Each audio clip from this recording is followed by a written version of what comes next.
Hello, cats.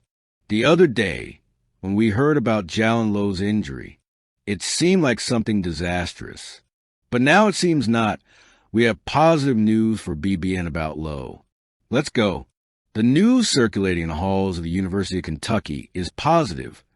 Jaland Lowe, a key player on Mark Pope's squad, did not suffer the serious injury initially feared after an incident during the blue-white game last Friday. The incident, which for a moment made fans fear the worst, turned out to be less serious than initially seemed. Now, there is reason for optimism and renewed anticipation surrounding the player's return to the team. Concern about Lowe's physical condition arose when he left the gym visibly uncomfortable after a fall that resulted in a partially dislocated shoulder, given the recent history of similar falls. Vaught reports that the athlete had already experienced something similar during summer training. The fear of ligament tear or even prolonged absence loomed large over Rupp Arena. However, the MRI brought collective relief. No significant damage was detected, ruling out the possibility of surgery or long months out of action. This revelation, while simple in essence, carries considerable weight for Kentucky's aspirations this season. For Wildcats fans, Jaland Lowe's presence in the lineup is not just a technical issue, but a symbol of hope amidst the changes. A recent transfer from Pitt, where he performed consistently and demonstrated versatility as a point guard, Lowe arrived in Lexington with the mission of being one of the pillars of the rebuild led by Mark Pope. His ability to create plays and distribute the ball intelligently makes him a crucial element for a team seeking to recapture the brilliance of previous decades. Therefore, knowing that his absence will be temporary, possibly limited to a few weeks, brings much-needed comfort to a project still in development. The current situation points to a gradual return. While Lowe is unlikely to be on the court against Purdue in the upcoming exhibition game, the official regular season opener, scheduled for November 4th against Nichols, appears to be a viable date for his reintegration. However, the biggest test to come later, when Kentucky faces Louisville on November 11th, one of the most anticipated matchups on the college calendar. This game, steeped in rivalry and excitement, could serve as the ideal stage for Lowe's definitive return should he need more time to regain competitive rhythm. The strategy seems cautious but also calculated, reflecting Pope's philosophy of prioritizing health and long-term development. Furthermore, Lowe's situation offers important lessons about the mindset required to deal with adversity at a high level of sport. Injuries, even minor ones, have the power to shake any athlete's confidence, especially in an environment as demanding as college basketball. However, the way the player handled the fall and the way the medical staff and coaching staff handled the situation reinforced the importance of professionalism and calm in these moments. For Pope, who is building his identity as the Wildcats coach, this episode can be seen as an example of how to manage crises and keep the group focused on larger goals. Looking ahead, Lowe's recovery represents much more than simply a physical overcoming. It's a reminder that, even in the face of setbacks, the Kentucky program remains resilient and prepared to face the challenges the season promises to bring. With a schedule that includes matches against established teams and other emerging talents, the Wildcats will need all their resources to compete for the top of the college basketball hierarchy. And when Jaland Lowe steps on the court again, he will be bolstering not only the roster, but also the confidence of a fan base hungry for a return to the glory days. As the spotlight turns to the team's upcoming commitments, Jaland Lowe's name remains a mystery. His return, although brief, is proof that even in times of uncertainty, fighting spirit and dedication to the sport continue to guide the path to success.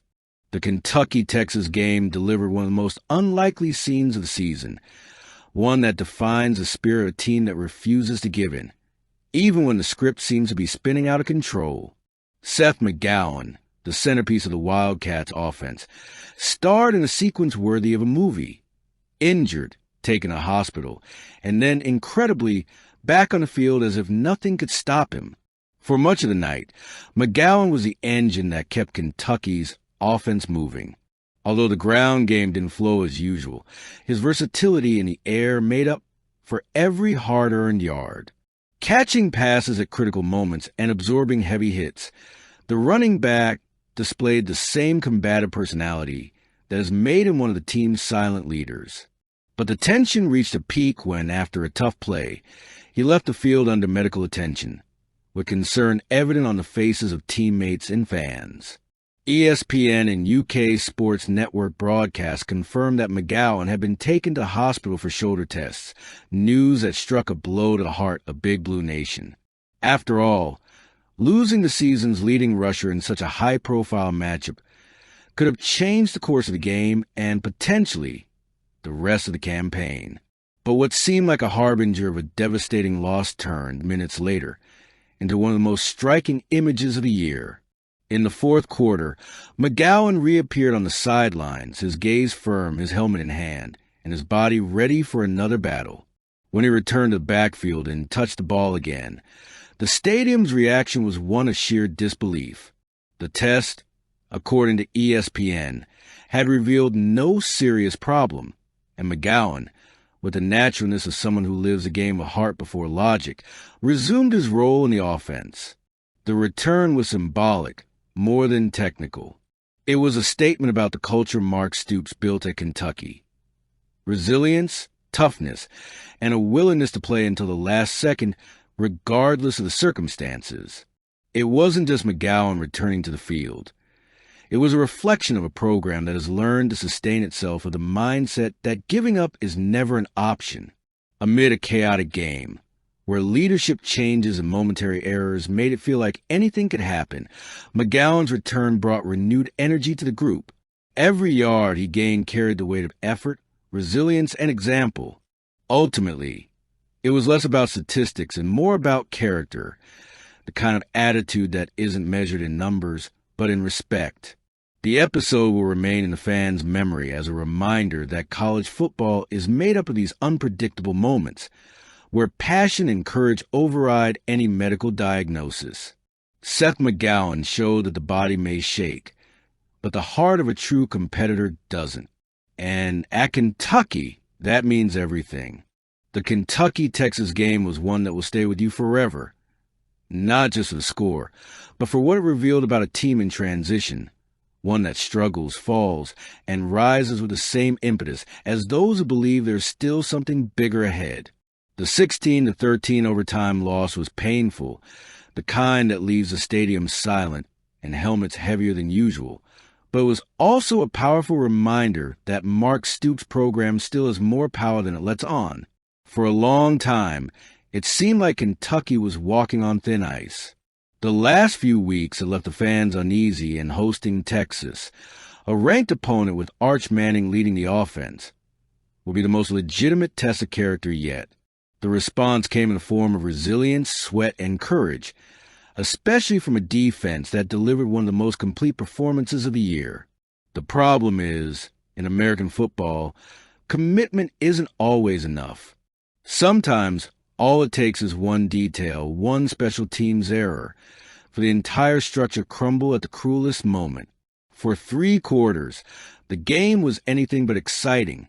A slow-paced first half, with stalled attacks and short drives, ended with a 7-0 deficit that didn't reflect the balance of the statistics. Kentucky outgained Texas in total yards, 180-93, but couldn't convert that dominance into points. Cutter Boley, however, kept the team going. The young quarterback, a symbol of the program's new generation, showed composure and control even in the tightest situations, completing 31 of 40 passes and totaling 303 yards with a touchdown. Boley's maturity, especially on the final drive that tied the game and forced overtime, made it clear that Stoops may have found more than a replacement. He found a leader in the making. But the story of the night was written by the defense, and the cruel way it was betrayed by special teams failures. Brad White devised a textbook defensive plan. Constant pressure on Arch Manning, disciplined coverage, and physical dominance at the line of scrimmage. The result was one of Texas's worst offensive performances of the season. Manning was pressured on every snap, sacked, forced to improvise, and finished the game with modest numbers, never controlling the tempo. Texas totaled just 179 total yards, which, on any other night, would have been enough for a Kentucky victory. But football is rarely fair. 2 punt returns by Ryan Niblett, 2 isolated plays, changed the entire plot. Both resulted in touchdowns, both undermined Kentucky's defensive dominance, and, ironically, both prevented the defense's near-perfect performance from being celebrated. It's the details that decide big games, and in this case, it was the details that decided the pain. Even so, it's impossible to look at Kentucky's performance and not see a team on the rise. Boley proved he's not just promise. He's talent molded into character. Seth McGowan, who had been hospitalized in another game, returned to the field and once again showed his determination, contributing despite not shining statistically. The defensive line commanded respect for one of the best offensive units in the Big 12, and the team's collective spirit shone through in every snap. Mark Stoops has a group that doesn't shy away from the challenge, that faces adversity with ease, and that is now learning to live with frustration without giving in to it.